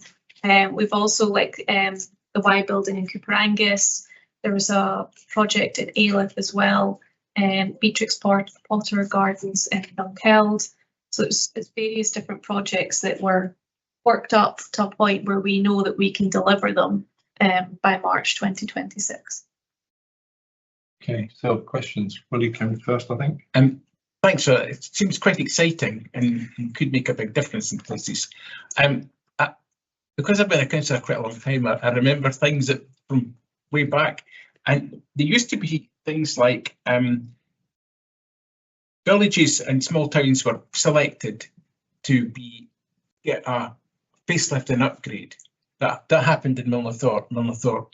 The central Milnathorpe was really run down and poor looking, and that's where all the black railing came in, and it was a huge amount of work, which really improved the centre of Milnathorpe. It's now quite a vibrant village, I think, and everybody will agree. Places like Cooper Angus, which are still look quite tired. Is it meant to sort of target areas like that to actually, because it's not a huge lot of money, but if we targeted in certain places where there is real problems, it might do a lot of good. Is that really what it's about, or is it not? I mean, yeah, we can look to target, towns that are maybe looking tired or needing that revitalisation. But I also think it's around if they've got work, is coming up with projects that are going to be workable and deliverable. So, it needs the community groups, it needs like this committee to actually go away and think, right, what do we need, what's missing, how can we work something up, how can we put it into a tangible proposal project that's going to be deliverable. So you might have these towns that maybe don't have the community groups or have, we we're limited with officer time, so we are going to rely on the community to help us select and propose projects. In the case of Linlithgow, the council actually employed architects and town planners, I suppose, to come up with that. I think that was all I guess rated by the that's community something council. we want to cover in the mini framework. So we've got obviously the Perth and Kinross Perth City Centre Development Design Framework, which is obviously focusing on the city centre, but we want to create these mini frameworks for our rural towns. So for one for Kinross, Crieff, Lurgowrie, because there's lots of things that we can do there. So it is working with urban plannings and having that design-led approach. So I guess that to answer your question, that is something that we want to roll out in 2026. And just, I love just one more thing, like places like Scotland Well have got the Well, which is it's a fantastic facility with the old wash house and stuff, but it's again needing investment in it. But there is, can I, where's Andy? Yeah. Do you want, is that the sort Yeah, of thing so we're currently in a position where we've engaged an architect to project manage, and we are hoping to get a bill of quantities, etc. out. There is a survey going on at the moment, but the actual well itself has several tens of thousands of pounds worth of work needed on it to get it back up to a reasonable standard. Now, the custodians of the well at the moment are Scotland Well and Bloom. And obviously that's a vast amount of money. So we're looking at funding opportunities to go forward and take that forward, even to the local community. There's obviously the gardens that haven't had their activation, shall we say, because the works are needed at the well first before we can upgrade the gardens, which are, there's schemes, there's some proposals and schemes put in place for that. But that will certainly be something that in Portmoak we will be looking to try and secure funding of any kind. So is that the sort of shovel-ready projects that you're looking for? As long as they're capital projects and they align with the key objectives of the place-based fund, then yes. I think And I think we can flesh that out in some sort of workshop. I think there are projects all across Kinross. I mean, you could take, for example, Blarington Primary School. You could put some money in. Also, we have our community action plan. Yeah. And I've got 4 projects all ready to go. I mean, I've got project briefs already that we're putting in funding applications for. Is there a link to the programme website? Because I can send you the link to the Scottish Government just so you can see what the criteria is. But really, what we'll probably ask for is you to feed those projects into our team. Right. Because ultimately we need to be aware of them. So when funding comes in, we think, right, okay, we've got set X, Y, Z projects. We know that will fit this criteria. We know it's ready to go. And maybe that's something that's been missing before, that we haven't had that awareness of what projects are there. So I'm keen going forward that we do understand what you've got. I think Kinross is full of things. I mean, Glen Clark, you could talk about the pop-up pub, or perhaps developing the pub, or doing something to the hotel that's there that's falling apart, maybe acquiring it and doing something with it. You could talk about the Millbridge Hall in Kinross that needs a refresh. It's just been taken over by another group. So I think every part of Kinross-shire probably has got some capital project that might be suitable. Follow up then to this committee, then we'll look to do a workshop in the new. Yeah, that's good. Okay, now I don't know who's first. Well, I think. Sorry, I'm just ahead. I'm just stretching. Sorry. I assume a workshop you would need to have it before Christmas to hit to any kind of.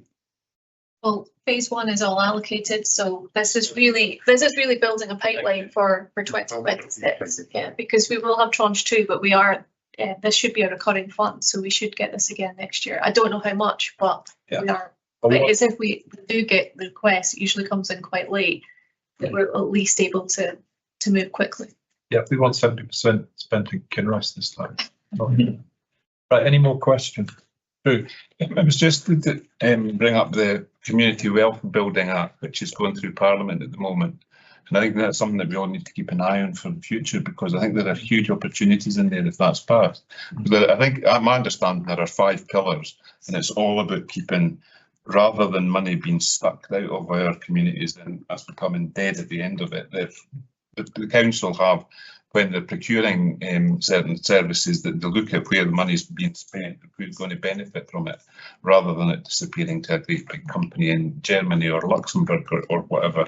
Things like when the wind turbines are up the hill, that they're actually owned by the community, and you don't have to go cap in hand to Foundation Scotland to ask for £2,500 for whatever and be told, well, we actually got £2,500 last year, why are you coming back?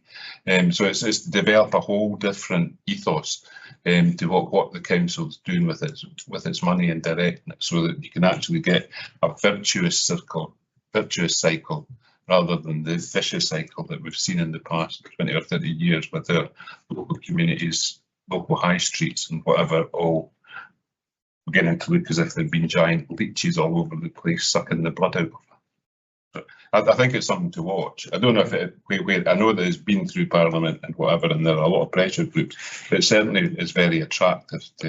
Is that something that you're? Not me, I'm not sure. Is it Grace? I would have said Jackson seen previously, but we can find out who's leading on that. Like that. That'd be useful to know, yeah. Because Spear says we should be keeping an eye on it.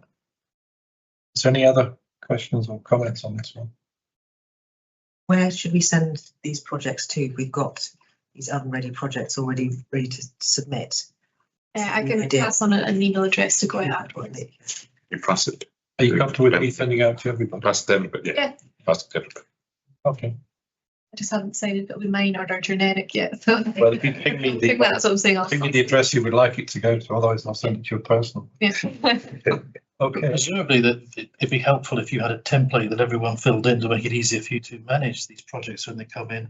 Yeah, and that's something we're going to look at in Right. Yeah, Kinross is very good at doing its own thing and trying to find money. So we have things like the rugby club building its own extension, the curling club doing its thing.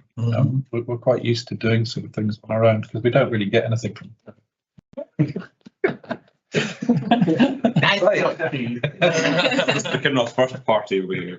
Yes, independence for Kinross, that's my opinion. Okay, shall we move on? Shall we move on? Yes. Okay, so Kirsty again, it's Perth and Kinross Place branding. So Kirsty. Magda, do you have the presentation? I know a few of you in the room have already heard this. I went to E&I Economy and Infrastructure Committee on the 19th of November, but I'm not going to go as full in depth as I did that day. I'll just go through this quite quickly. So really what I want to talk to you about is place branding and for Perth and Kinross and why this matters.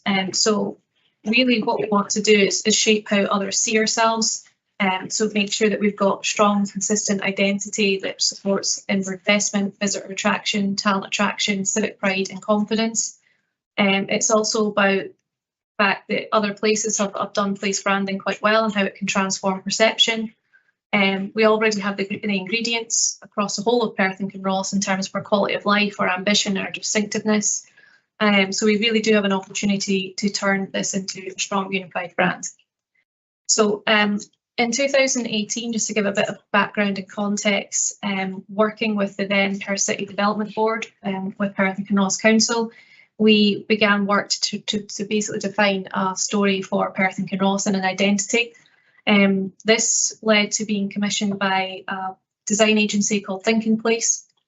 So through that work, we developed a place narrative, a visual identity, a brand book and brand pack, and an ambassador programme. We did an extensive engagement process, which included like stakeholder interviews, focus groups, workshops, online survey, and that was really to understand our identity, our uniqueness, and what the local ambition was. So the output of that was a strong brand and a strong storybook, which was intended to be led by the private sector with council support. That didn't necessarily happen. So at the time there was challenges just around limited resources, competing priorities, and also COVID came along and kind of hindered the rollout of the programme. So that then resulted in low visibility and limited adoption.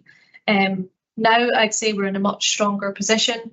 We've got a much more renewed focus, closer working with our partners and key stakeholders, and we're more confident in identifying the need that we need to compete for investment, skills and visitors. So the good news is we don't necessarily need to start again. We already have that foundation there. So it's just relaunching what we already have that exists. Next slide, please. So really just to cover quickly what I mean by a strong brand and why we need one. So a brand is much more than just, you know, logos and colours. It's really about identifying who we are, what we stand for and what we offer. And this then provides a shared language across our communities, our businesses, visitor messaging and our investment promotion. It ensures consistency across our partners and key stakeholders, and it builds recognition, trust, pride and momentum over time. Next slide, please. So this is really to showcase, I think previously there's been a lot of different campaigns, different identities, and really the landscape becomes a bit cluttered. So what the aim is here is to try and bring a bit of clarity and structure into how we communicate who we are. So the strategy will be built around 3 interlocking narratives. So they're all connected back to living life well, which is the central theme. And also just to note that these brands are they're complementary, they're definitely not competing with each other. The goal really is to create up joined up communications across our economic, visitor and community activity. So that then results in a stronger recognition, easier internal use and clearer public identity. Next slide, please. So the first narrative is the overarching story of place. So this really positions the region as a place to live life well, to live, work, invest and visit. It connects our city and our rural hinterland, our communities and our enterprise, our natural environment and our opportunities that are available for all. So we really need this to be consistent. It uses our civic pride, builds recognition, helps align messaging with our key partners. So whether that's like the UHI, SDS, any other the council services, Perthshire Chamber, etc. And really supports our wider aims of tackling poverty, promoting well-being and expanding opportunity for all. Next slide, please. So the idea is the story becomes real through design, promotion and experience. We maybe want to just flip through onto the next slide. So this is really focusing on different ways that the brand can be used through city centre improvements, town centre regeneration, rural community promotion, project communications. It gives and creates that unified feel across the region, whether that's in the city centre or rural towns or small settlement areas. Anyone can use this. It creates a consistent look, tone and message, builds familiarity, builds pride, gives that stronger external perception. And over time, this will really strengthen an emotional connection and visibility with the whole area. Next slide, please.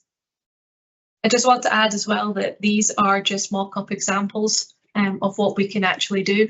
I'm not proposing that they're not indicative, but it's just to give a sense of pride in an example. Next slide, please. So I'm just going to come on to the Invest in Perth brand, which is our established business and inward investment facing brands. This tells our economic story of Perth and Kinross, so our growth, our innovation, clean energy, circular economy, agri-tech, rural innovation and business and finance. It helps the region to stand out at a very competitive investment landscape. It communicates that we're open for business, we're ambitious and we're collaborative, and reinforces confidence among our local businesses.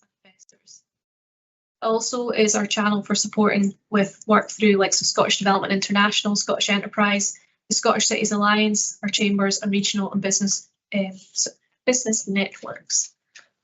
And I think as well it really gives us a platform and a voice at a local, national, international investment audience that we wouldn't necessarily always have. Next slide, please.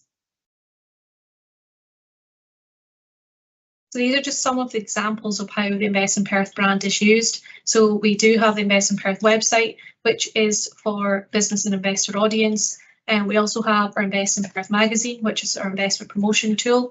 And that really showcases the whole area in terms of investment promotion, but also our good news stories, showing that we can really punch above our weight in comparison to other cities and towns.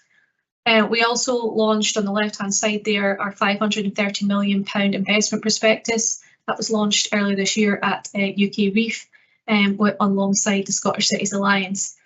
So we've already had really quite good feedback, strong feedback to be honest, on the prospectus, and it really raises our profile and gives us something to actually take that's tangible to look for inward investment. and provides a joined up story for our regional strengths and our opportunities that are here. Next slide, please. Our third narrative is Perth City and Towns brand, which is the public facing brand for our visitors and residents. So we really use this for, we have the Perth City and Towns website, which I will come on to, is getting a complete rebrand at the moment. So this is primarily used for events, campaigns, seasonal activity. We are also looking, part of the rebrand for this at the moment is looking at how we can use this much stronger and for year-round positioning ourselves as a place in Scotland to base yourself, to visit other places as well as our own. Our aim is to connect our heritage, culture, food and drink, outdoors and independent businesses and our visitor attractions or bricks and mortar shops into one story. So a new, more user-friendly website is going to be launched in March next year, which will really hopefully encourage more exploring of the area, staying longer and spending locally. Next slide, please. Just some of the examples. I'd already mentioned the website. So that's relaunching in May, and part of that, March. We'll have like the continued with the curated itineraries, our event listings, stories, inspiration, improved business directory, and enhanced promotional features for local businesses, which is really key that we get as many businesses across the region to use this. And there will also be a renewed focus on our towns. So rather than it just being focused on the city, it will have all our key towns highlighted there as well, and each will have its own dedicated page and section, and there'll be a directory linked to that as well. We also have the Perth and Kinross regional gift card, which is accepted in over 200 businesses across Perth and Kinross. So that really supports local spending, helps retain money within the local economy, and benefits our independent shops, cafes, and attractions. Next slide, please. So really, just to summarise, we're just at the very early stages of rolling this out. I think it's a really important and exciting moment for Perth and Kinross. I think we've got the foundations already there across all three narratives and brands. I think what's missing is the consistency, a lined up and joined up approach to delivery.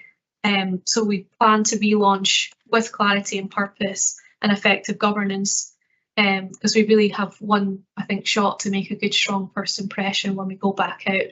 And I'm also quite conscious as well that we can't, while we have to move at pace, you know, we need to take our time to get this right and roll it out properly. So, you know, I'm quite realistic in the fact that this could probably take up to 2 years to really embed properly.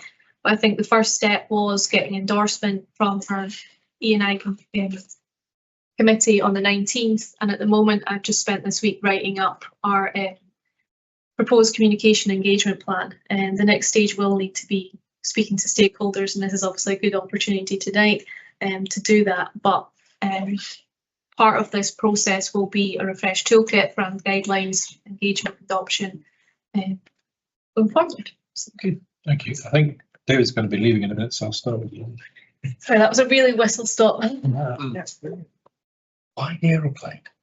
Do you know, you're the third person to ask me this week. But there's no major airport in Perth. There's a commercial airline training centre at Perth.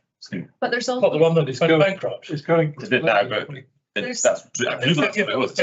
we switch it to a microlight or a glider maybe? But yeah, it just jarred as soon as I saw it. I thought it was great. Okay. The Perth bit. I'm not sure the rest of the towns would be terribly chuffed to be labelled, you know, Perth and Towns. You know. And he switched from Perth and Kinross to Perth almost interchangeably. I'm not, you know, as someone from Kinross, I completely appreciate that, but I also think, rightly or wrongly, Perth is the anchor, it is the hook. So I'm not going to diminish that. It is, but I'm more worried about the aeroplane than the Perth, to be honest, because the aeroplane, I just thought, what the hell, what's that doing there? But that's, yeah. Was it Anne Gergen that's with our group? I thought Anne Gergen did. I wouldn't get too bogged down on the aeroplane. I think it's just, I'm sorry. it's literally just a design. And you are the second person that's mentioned the fact that it's quite big, but maybe we need to make it smaller. I think it's just maximised because it's on this slide. I have blown that up. I think but we've the got key the thing airport. is the words is about live life well. Yeah, that's and I'm wondering, do you have a brand guidelines, sort of a brand style guide, so that we can actually start looking to implement that. I mean, Yes. maybe the Kinross-shire newsletter, for example, could have something like that. Yeah, so this is going to be rolling out now. What I'm doing in phase 2 is well, we already have a brand guideline and toolkit, but I need to refresh that given the fact that it was created in 2019. So that's the next steps that I'm doing as part of the engagement and communication plan that I've created. So that will come out over the next few months. So this will start being drip fed out. And we do need buy-in from everyone if this is going to work across Perth and Kinross. Will you be talking to people about the colour schemes? Because I think That will be in the brand. Perth and Towns is like a turquoise colour or a blue, whereas the Live Life Well one is a dark, deep blue, sort of royal blue. I must say I prefer the Live Life Well one. So I think maybe some discussion about what the colours going to be. Yes, Sorry, you want to go over it? yeah. Thanks for the presentation.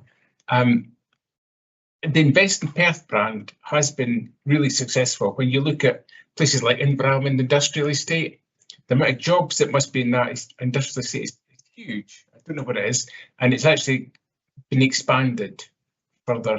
There's a new big expansion plan for it. In Kinross, for example, we have no commercial land left.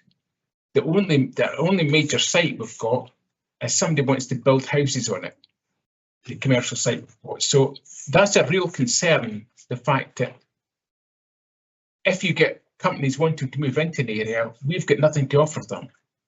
Are you working with forward planning to make so that we've actually got things to offer when we? Yeah, so whilst we use the brand as an investment promotion tool, us as the business plays an investment team. So, you know, we did have Kinross West, obviously that site's now filled up, so that was part of my remit. So basically we are looking to attract inward investment. So I need to know what all our key strategic sites are, whether that's council owned, whether I'm building relationships with property developers, landowners. It's making sure that I know what's coming to market. We also work closely with our local development plans team. So the call for sites, for example, you know, we'll encourage developers, landowners to put that forward so we have a consistent run of employment land coming to the market. We've also got our employment land audit. So we work very closely with these teams to identify commercial and employment land. We recognise there is a shortfall in Perth and Kinross. We've had a study done for that 2 years ago. So we know where those pockets are, and through the call for sites, it's like getting that encouragement to bring these sites forward. So we have a steady stream of business and employment land going forward. So that's not just in Kinross, that's across the whole of Perth and Kinross, that we seek to have inquiries all the time. And we track and monitor all our inquiries that we get. So we know where we've got demand, where's maybe not demand. I hope that answers the. That's good, thanks. So I'm keen Kirsty comes after you, so start putting some pressure on. But don't tell her that. Sorry. Just a very quick point. Just worthy of considering getting in touch again with the Kinross-shire partnership, who are organising a Better Place to Live fair, which is going to be in March next year. So that could be an ideal opportunity for you to put some branding ideas forward and find out what people actually want. The Better Place to Live fair is. If someone could do an introduction, happy to. Everybody who's anybody's there. Everybody's there. Okay. Everyone there. Okay. Thank you for that, Drew. I'm sorry, but this is going to sound negative, and I'm doing devil's advocate sort of stuff. Yeah. We're living in a cost of living crisis. We're all seeing our taxes going up through the roof. We're seeing council tax not being able to meet the needs that it could be. People will tell me the grass is not getting cut. I think we have to be careful about how we're presenting that we're spending money, and I can get why we need to spend that money. All I'm saying is we need to be very, very sensitive about how this is presented, because I could just see the memes coming out with live life well, and a picture of some of the not so nice parts of it on over it. And social media is absolutely, it doesn't take any prisoners. So I'm just saying that please can we have a perspective that some people will not be happy about this. Yeah, and I fully accept that branding is subjective, but I also think we're putting too much emphasis on the live life well. I don't know if you saw the brand pack that was circulated with the papers, but really what this is about is creating a compelling story for our region to sell. It's coming together and celebrating our assets, shouting about what we have here. It's about attracting talent. It's about attracting investment. I wouldn't get too focused on the message of living life well. I'm very, very conscious that we're in a cost of living crisis. You know, I'm very aware of that. We're not saying that people are all living life well, but the message is that, you know, life is good here. We want you to come here. We've got natural assets. We've got, you know, our connectivity. We've got talent here. That it's about showcasing and championing our region. I'm just being devil's advocate. I appreciate that, but that's like my answer. People will see our buses driving around with their logo. I'm really into branding and logos and stuff like that. But at the same time, I'm also aware of how some people will perceive this. And if it's not managed very sensitively, it can. And I guess that's why I made the point as well that it's going to take time to roll out. You know, we don't want to rush this. I do want to get it right. So I do appreciate and take on your advice. You know, if it was a bunch of primary school kids who had come up with Live Life Well and you could have promoted that, I think that would have been brilliant, you know, so that you could actually see who it was that actually decided that we were going to live life well and sell that story. I think you've made your point. Yeah. Yes, I know. I actually raised a similar point when it was at committee about what the costs attached to this were. And if I'm right, it was 35k, 35,000 was the sort of figure it was told. I'm sure that the 35,000 will bring in 3 million or something like that. There will be some sort of thing. I was conscious that's not the way that will be seen, and we really have to be careful about how we're actually it's not a huge amount, I'm told. I'm totally in favour of it, by the way. But all I'm saying is you will get others who have the misery and gloom that I presented a couple of minutes ago. Okay, thank you, Drew. Yep. I think. I thought it was very good. And as an area, we've got to be doing things like that to develop and grow. My one observation was, if you're asking for feedback, is it appears to be kind of town-based when they talk about Perth. I think people come to this area because it's Perth-shire, and it's the whole area, including the countryside. A lot of people come from the countryside rather than the towns. Yeah.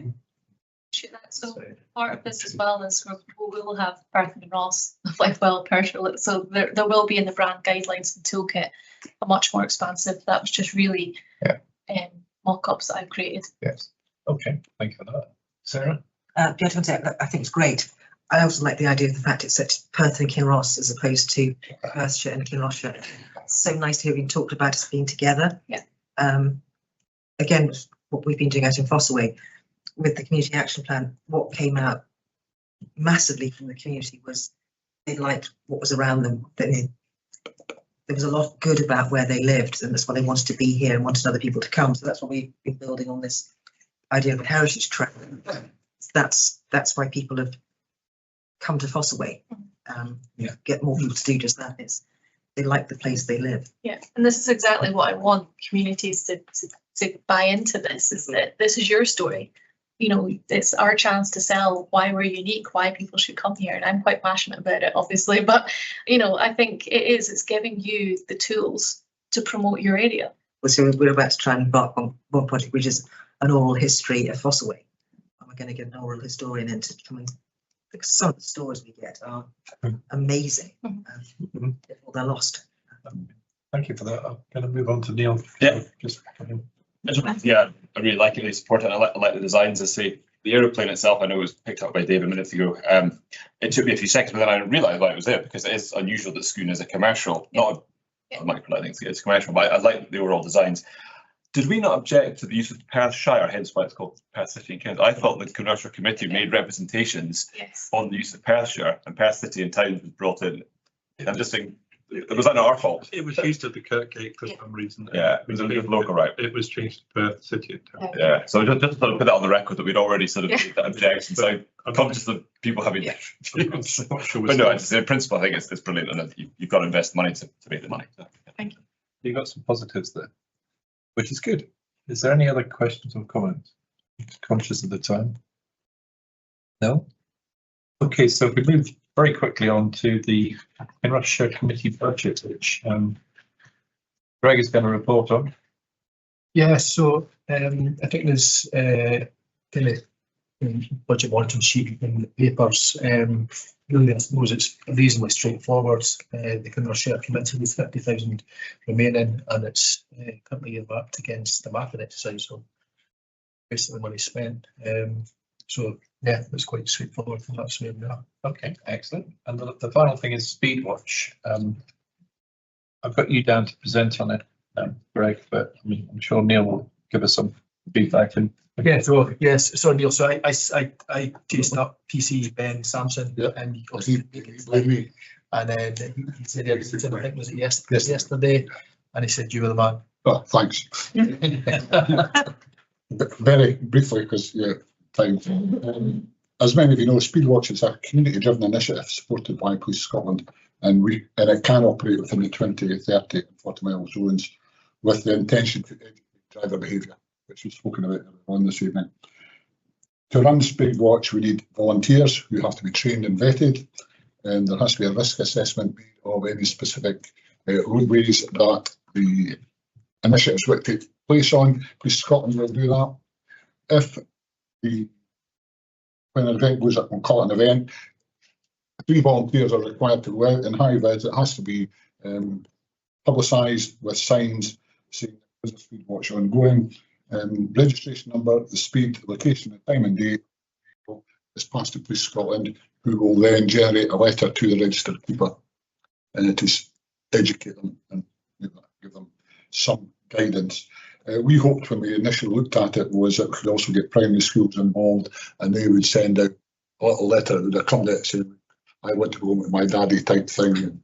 And, the blackmail, was it blackmail? Initially it was possibly which undertook the pilot back several years ago now, and funding was granted for it. Due to various things, COVID, etc., it kind of fell by the wayside. Milner thought, Norwell, we took up the baton, and we now have all the kit. We have the detection equipment, the signs, high-vis vests, everything goes with it. What we don't have and what we require is the communities to take their own responsibility for getting volunteers. Currently, throughout Kinross-shire, we have 10 volunteers, one of which is Kinross. There's 3 or 4 in Milnathorpe, a couple out in Portmoak. Possibly, I think, has 3. Only 10 people vetted and trained. In fact, they're not all vetted and not trained, so there's a mismatch with what we're trying. What my intention is, I say, although I am Milnathorpe and Norwell, we do not own Speedwatch. It has to be a community-based project. We all have to get involved. We're quite happy to hold the kit until somebody says, say for Portmoak, for example, we want to do a speed event next Sunday. Okay, get your volunteers together. Now, whether you get volunteers from your own area or whether you inveigle people from other areas who would want to come and do yours and vice versa, is something we have to look at. We're quite happy to hold the kit. It creates a couple of problems. One about insurance of the kit. Who actually pays for the insurance of the kit? Does it come down to it? Community council chips in, or do we have to go to a fund to try and get funding for the insurance? So there's a couple of things that have to be sorted out. What I will ask is representatives here of your community council, can you go back to your community councils, try and get a bit more people involved? If people think they have submitted vetting forms, let me know their names and I can chase it up with Ben Sampson. I have a list. I got a list from Ben yesterday. I have a list from Al McRae, who was doing it initially. The list don't tie up. There's a couple of names that are on it. So I would implore you, if you go back to your own community councils, ask, has anyone submitted a vetting form? If they have, let me know and I can chase up again, find out where it is. If not, it may be that we have to go back and say, sorry, you have to put another vetting form in. And this has been going on for a while. But unfortunately, that's where we are. My intention is to write out to all community councils once everybody gets re-established here, and let's try and take it forward. As I say, although we hold the kit, it's not Milnathorpe Norwell's responsibility to do it. Everybody else can. Thought you might come in. Just obviously, yeah, but I think the community speed watch is a fantastic idea. In fact, we've actually got in Portmoak a community speed watch page that was set up about a year ago. 2 years ago, Alan came out to Portmoak. We had approximately 18 people attend, all of whom signed up to the scheme. And granted, not everybody would be vetted or pass through, etc. And I know there will be falls by the wayside. That aside, we have on numerous occasions asked an update, and I know Willie has as well, just to say where are we in the system, because we know it takes time, and we know that it takes time for the police to vet people. So I can say that there is because all the forms were filled in at the time, and there were a lot of very willing volunteers, and there still is, I can tell you that. So if you wouldn't mind asking, and if I need to try and go back through all the names again and get an update, then I will do. But I can say for Portmoak, there is more than enough volunteers ready to go. I'll not go through this. There's two that are trained, but there was I know that who they are, but we have a list of a further 18 from the engagement meeting. That's why I'm not. Similar to what Glenfarr. I've certainly submitted a form, one online and one form, and heard absolutely nothing. Yeah, I think if you can, I mean, we'll bring it back to the next meeting, maybe in February. The reason for having this here was just to highlight it, and I think I'm sure there are people in Fossaway that would like found those queuing up for people. I think it's actually the right forum. Yes, I think that's absolutely, because it's in a way, it's again what we were talking about earlier. It's a trial, it's a new thing, it's innovative, and if we can get it working down here properly, other places might be interested. It works well in Fife. I know that it works well in Fife. So. I mean, the reason Fossaway did start with the fact was that Trudy had access to the money, and she basically wanted to put a bid into the hydro fund to get the money, and had to spend the money quickly. Yeah, we didn't have anywhere in Fossaway to store the equipment, and the lovely people at Northern thought that they'd look after it.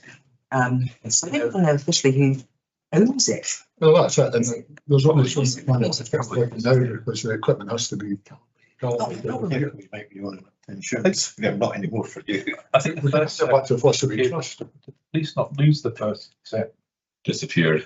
And the emergency, I think it takes like people for the lost it. We're going to have to put something through for insurance purposes. Maybe we should have done. Well, never guess. Is it active? There's watches going out at the moment. Well, I think especially the 20 mile an hour thing, it's now the time to do it. Yeah, because there is a sort of momentum to.